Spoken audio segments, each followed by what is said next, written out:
Hi YouTube, my name is Stefan Hartmann, physician assistant, exercise science specialist, and health coach at ironmedicinepa.com. Today I bring you my lecture on why you should be eating more meat, which you may not have heard much of because it's not a mainstream consensus. But we have to change something. We can look at the current guidelines and what we've been doing for the past 50 years, including the food pyramid with 40% of the diet being carbohydrates. The world is facing a massive obesity and diabetes epidemic. Um, if we look at human history, we can see that we potentially did not evolve to consume a food pyramid based diet. And this lecture is going to go through that. It's going to be a bit of a history lesson, but we're also going to look at a lot of cool studies. So one of those being, as you all probably know, I've talked about this before, is only 12% of Americans are metabolically healthy. So there's something wrong here. We're doing something that's severely wrong, and that's been advocating for low fat and high carbohydrate diets. What has this given us? It's given us increased heart disease, kidney disease, high blood pressure, diabetes, obesity, and increased risk of death from infections such as SARS-CoV-2. Let's look at a really cool meta-analysis the British Medical Journal just did, looking at low carbohydrate, high fat diets to control type 2 diabetes. And the consensus is positive that these diets do work. We can help control diabetes and even reverse it, and maybe cure it entirely if it's in the early stages with low carbohydrate, high fat diets. So, a really cool study that's being done, giving us the tools to educate our patients with the correct choices. Another one that I like to talk about is sarcopenia. It is a massive and under-recognized problem. There's not even an ICD-10 code diagnosis for this, so it's not going in any sort of diagnosis under your office visits. But it's ubiquitous. We all know someone elderly who's fallen, hurt themselves, and it's not because these people are tripping off of sidewalks. It's because the muscle has wasted, so that makes it more difficult to catch yourself. It makes gravity harder. It makes you more at risk for just falling and losing your balance. A lot of these elderly, it's not that they fall and break their hip, is that their hip breaks and then they fall. And that's another discussion about osteoporosis, but we know that the two are related, how muscle and bone grow together. If you're stimulating yourself in the gym, you're pushing weight, you're building muscle, you are causing little microfractures in your bone, but that makes the bone stronger. So the two are synonymous. But we're going to talk also about nutrition and how the proper nutrition feeds the muscle and your bone. So a big thing I hear is, but eating lots of protein and meat is only for bodybuilders, and this is completely false. Completely false. We can see the altered physiology in the elderly sarcopenic. So what happens when you waste muscle in older age? Is it just aesthetics? You just want to look good? No. It actually increases your risk of infection.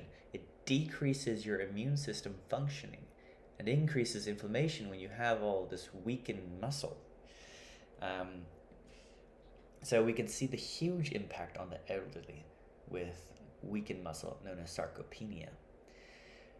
So why do we need the muscle? Well, it's being increasingly recognized as an endocrine organ. You heard that right. The muscle could be or is an endocrine organ, like your thyroid, right? Or like your pancreas, producing molecules that signal physiological processes. So really cool stuff. If we think about muscle like this, we want to take care of it just like we would want to take care of our liver or kidney. Dietary fats, blood pressure, and artery health. So that's another one that comes up a lot, and we've discussed about artery health and fats before, but let's bring it up again. There's a new potential mechanism that could be driving arterial disease. And it's not from increased consumption of salt, which was we thought before was driving high blood pressure in the US. It's possibly an increased ratio of omega-6 to omega-3s. Now, we all heard of omega-3s, common in fish oil, and this cool study here showed that supplementing with omega-3 fish oil helped decrease blood pressure. But there's a new theories coming out that this inverse ratio of high omega-6s in our diet is driving inflammation and arterial disease. Some of these common food groups we see here, corn chips, so corn oils, safflower oils, these seed as nut oils, these, especially when fried, are very pathological. And we should try to reduce this ratio of omega-6 to omega-3. We should increase the ratio of omega-3s and decrease the omega-6s. And we could potentially help control some disease.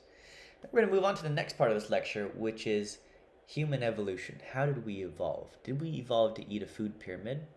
No, we did not.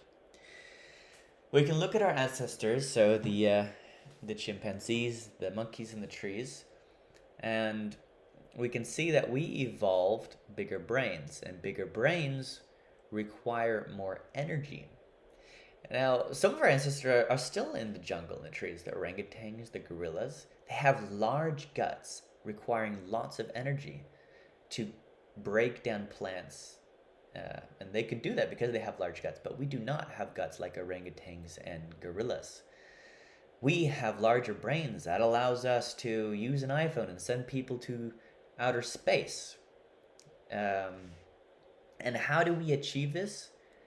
Well, by being energy efficient, by utilizing nutrients packed full of energy, such as NAD+.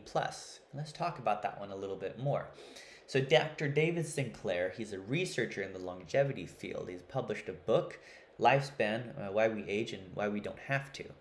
And he's created a product that potentially could extend the life of people. I've taken it myself.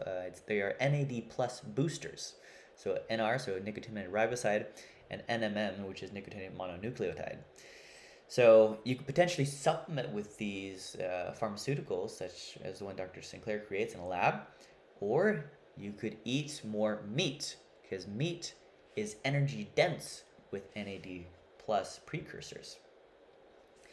Is man an omnivore or carnivore? And we've looked back millions of years. We see the tools that man used to kill game or butcher it and cut it up into small pieces so that we could eat it.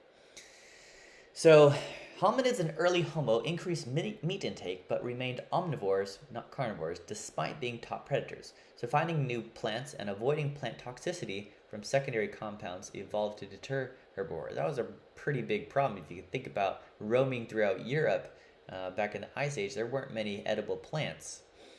So culturally acquired cooking methods to avoid toxicity, for example, from cyanogens, and improve the extraction of calories and some micronutrients, including nicotinamide. Cooking helped tenderize meat and made plants more edible and nutritionally available, such as a couple ways. So process for stirring, preserving meats, drying, smoking, producing bread and beer and cheeses. We all learned to do these.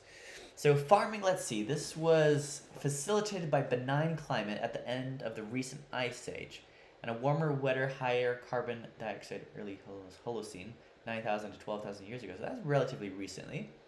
This heralded the dawn of food production rather than food gathering and urban civilization, almost simultaneously and independently in 8 or 10 major city centers. This would be in the context of a 200,000-year civilization history. But in such city centers, there was disease, pathogens, and dysbiosis. Dysbiosis meaning gut disequilibrium of the microbiome. So this reduced population sizes and particularly targeted NAD-deficient individuals on a poor diet. So potentially the rise of civilization was enabled by farming, but at the same time, it produced a diet deficient in NAD+, and made humans more susceptible to disease. So this kept the population in check. So there would be a too big population, their disease would run through, the disease would affect people more severely because they were NAD deficient or weak, their mitochondria were deficient. This is a completely different way of thinking about disease, thinking it through NAD deficiency, which is mitochondrial health essentially. So changes in diet change serotonin and other neurotransmitters directly and indirectly through altering the gut microbiome. So this is another really cool concept that potentially we're not so in control of our thoughts and emotions as we originally may have thought. that maybe our decisions throughout life are guided by little microbes in our gut. Potentially, our gut is influencing our life choices. So, pretty interesting. And that potentially plant based diets influence cognition and mood, potentially increasing social cohesion, collectivism, and sedentism.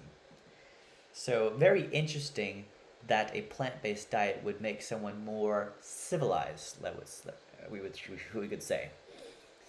So, man the Fat Hunter, the demise of Homo erectus, and the emergence of a new hominin lineage. So, this is a theory that the obligatory animal fat diet model. So, as the human brain increased in size, it had its toll. It was the most metabolically expensive organ in the body. And consuming 20 to 25% of the adult and 70 to 75% of the newborn metabolic budget. Quite expensive. So, in order not to exceed the human limited energy budget dictated by basal metabolic rate, shrinkage in gut size, another metabolically expensive organ, was a necessary accompaniment. So, we can look to our cousins still in the trees in the Congo. Their guts are huge. You've seen a picture of an ape. Their gut is all distended. Or an orangutan at the zoo. Their gut is extended. It's not because they're fat. No, it's because they have a lot of gas and a lot of colon and small intestine to process all this plant matter. And so they're not sitting on their iPhones texting on Twitter. They're sitting on the ground eating greens all day because it takes up a lot of their time and it requires a lot of energy. So a shorter human gut henceforth evolved to be more dependent on nutrient and energy-dense foods than other primates. The more compact the human gut is less efficient at extracting sufficient energy from fibrous foods, and considerably more dependent on higher density, higher bioavailable foods that require less energy for their digestion per unit of nutrition released. So let's see, plant-animal subsistence ratios and macronutrient energy estimation in worldwide hunter-gatherer diets. So these diets I'm not a huge fan of because a lot of these researchers did it a long time ago, and I don't think they spent a lot of time with some of these civilizations that they watched. They don't really know what they eat.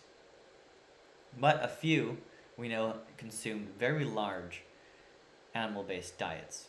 And we can really kind of understand a bit better what people ate throughout millennia, not by looking at what current hunter-gatherers are eating and under a 2-week time span. It's probably not accurate enough. We can think about maybe the Ice Age in Europe. If you've ever walked through a forest in Europe in this time of year, you might find a berry, maybe Heidelbeer. I know I did in Germany. But without actually farming, you really couldn't get any plant matter. You know, the carrots we have nowadays are nothing like the carrots you would have found not even 300 years ago in wild Germany. You would have found little tinier plants, maybe a little bit longer than that, maybe 1,000, 2,000 years ago. There were a bunch of barbarians in Germany. They weren't really cultivating a lot of plant matter. Especially you go back further than that, they had no idea about cultivating and they just hunted. Europe is a harsh place in the winter. We ate meat. We hunted big game. There's no other way we survived. We did not farm. Let's see, Paleolithic nutrition. What did our ancestors eat? So on average, fishing contributed 26 to 35% of energy, but that's really dependent on where you lived. I know my mom did 23andMe. She identified that her ancestors came from this little village in Ireland, and when she got in contact with those people, she learned that they were a fishing community that subsisted essentially off of mackerel. Their village was on a very harsh and isolated area that no one really got to. They pretty much intermarried between one village and a village across the forest for hundreds of years because no one came in there. They really didn't have a lot of farming there because the weather was so harsh. They fished, maybe they had a couple animals. So these studies that suggest what people ate as ancestors, I don't think we can believe them too much. And it really was geographic dependent. We know that the Inuit are people who consume predominantly all meats and fat, and they live rather well lives. They don't have much disease until they become civilized, quote unquote, and start eating an American way of diet. And then we see, unfortunately, these poor indigenous populations become disease ridden. The Native Americans, the Inuits, they're well known to have severe metabolic disease, more so than even their white counterparts and even black counterparts in the U.S. It's potentially because they're more adapted even than us to just subsisting off an animal-based diet. I mean, these people, they never started cultivating food through farming. They never ate a large plant matter. They hunted big game, they ate big game, they ate a lot of fat, and that's how they metabolically adapted. When you put this sort of person on a food pyramid type of diet, their metabolic disease skyrockets. So diabetic hunter-gatherers, not a real thing unless you modernize them, and this is pretty well known. So dietary, our analysis of contemporary hunter-gatherer diets showed that average protein intake was as high as 35% energy. And this is what I'm talking about, these studies. This is probably not true. This is a generalization. It's fun to think about, but you really need to actually spend time with these hunter-gatherer tribes and watch them throughout a year or two. And I know none of these researchers did this. But let's look at the pH of the stomach acidity. So as humans, we have a pH similar to that of the bald eagle. We know bald eagle eats raw meat off the carcass, maybe still wriggling. That may be unsettling to some people to think that we evolved to eat that way, but our stomach acidity doesn't lie. We're much more akin to the bald eagle than some herbivores. Let's see if we can find an herbivore around here somewhere. Here's an elephant. Their acidity is 3.3. That's kind of low for acidity. Let's see another one. Who's one that we all know? Chicken. Oh wow, their acidity is kind of low as well. Humans 1.5. We have a stronger stomach acidity than a gray falcon. Interesting. And a peregrine falcon. Fascinating. The only one that who beats us on this scale here. Few beat us in a stomach acidity. We have really, really strong acid in our stomach, meant for digesting meats, mind you, not plants. You don't need let's look at the sloth. You've ever seen a sloth? They're kind of tired animals that kind of move slowly throughout the day. They spend all their day eating greens. Their stomach acidity is 7.4. They're adapted for that, but for that, they're very slow-moving animals. They don't have a lot of energy. And they sleep most of the day. Conclusions. Low-carb diets work to control diabetes according to the latest evidence. Replacing these calories with animal meat and animal-based saturated fat is the most logical and evolutionary compatible modality to combat metabolic disease. 2. Sarcopenia is a massive yet under-recognized problem, but is most obvious in the frail and elderly, but is not isolated to only the elderly. Part of the problem is not only just lack of physical activity, but a lack of proper protein intake in modern society, and mind you, developing society as well. It's a huge problem in developing societies. A lot of developing societies, they can't afford meat. So what do? They subsist off of grains, some plant matter if they can find it, and for that they often suffer with not only metabolic disease, but increased infections, diseases, early deaths. The diet of our ancestors was characterized by a higher intake of meat and lower intake of plant foods. This is a truth if we just think about evolutionarily how humans subsisted. It was not possible to farm for millions of years, right?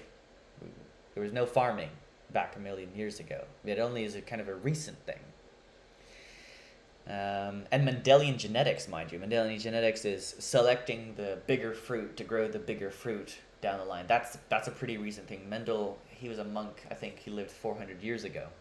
So the tomatoes that we have now are nothing like the tomatoes that we had over 500 years ago, that's a very small gap in small span in human evolution. So we did not evolve in 500 years. We evolved over millions of years, and we evolved a very acidic stomach.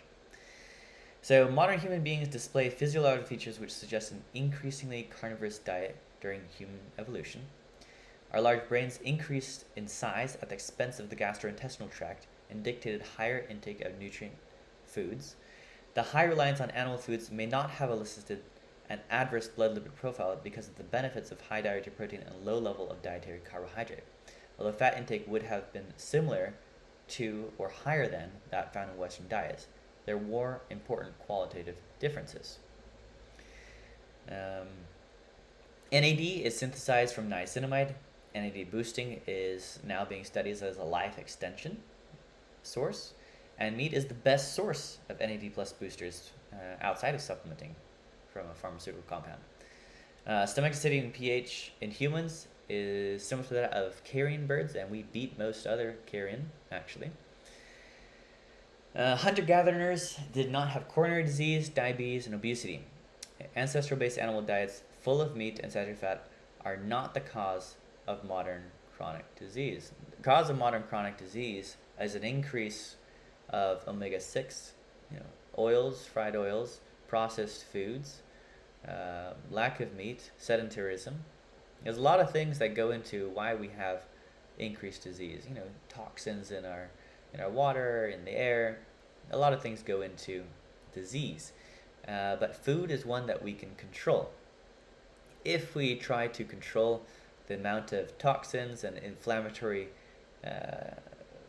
molecules we put in our body, we might see a reversal of many chronic diseases. And we can at least try to build our muscle mass. That's probably the easiest one, hitting the weights, putting stress on our frame, and getting the proper nutrition in the form of animal meats. As we can see, the muscle is now recognized as an endocrine organ, and we should support this just as much as we support any other organ in our body. That's all I have for you all today. You can click on any of the links, read the articles for yourself. I do suggest you do that. They're pretty good ones in this one. And I'll post a link down below. I'll talk to you next time.